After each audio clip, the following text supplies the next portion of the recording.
બે જ્ઞાન હોય છે, એક પ્રત્યક્ષ જ્ઞાન અને એક પરોક્ષ. પ્રત્યક્ષ જ્ઞાન એટલે આત્મા પોતે જ જેને જાણે, વચ્ચે કોઈ મીડિયેટર ન હોય.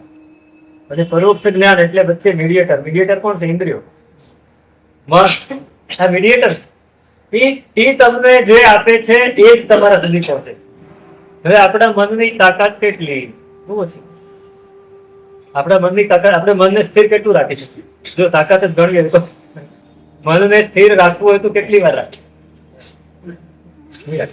એક લાકડી હોય ને, નાના કેટલી લાકડી છે એને તમે હાથમાં સીધી કેવી કેટલી વાર સુધી રાખે?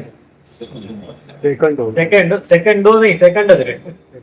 1 કે 2 સેકન્ડ પ્રેક્ટિસ કરો તો વધે. પ્રેક્ટિસ કરો તો વધે.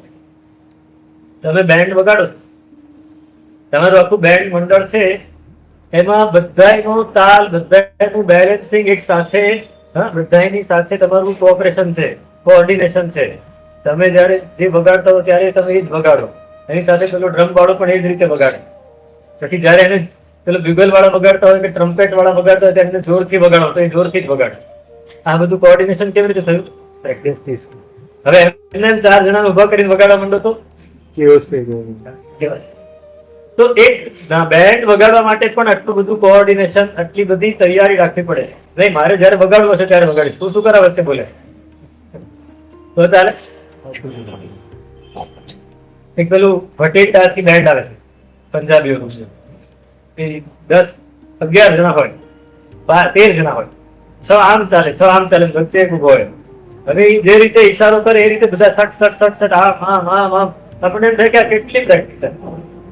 એક પણ માણસનું પગલું આઘું પાછું થાય નહીં. એ જોઈને આપણને અંદરથી આમ ફરકાટ થવા માંડે કે આપણે ચાલવા માંડે એની સાથે.